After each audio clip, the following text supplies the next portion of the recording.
сен жаңа естіп жатсың, біздің көршілер Астанадан бір емес, бір екеу үй алып жатыр, үшіншісі алайын деп жатыр, жұмысты болсын деп. Сен де Айсұлтанға Астанадан үй алатындай болды. Сосын үй алғанда мынандай көрдің бе? Жарқыратып, үйіңе ілуге бұйырсын. Мынандай Айсұлтандай жігіттер бұйырсын.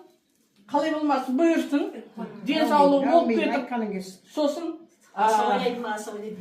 осы үй моншақты қыздарға толсын, ұлдарға толсын, тіл көзден аман жүрсін. Мына есікке ілетін дүние есіктер. Сен өзіңе бұл ұнап жүрген затың екен білем, өзіңе ұнап жүрген, сол ұнаған затыңды өзіңе сыйлап жатырмын.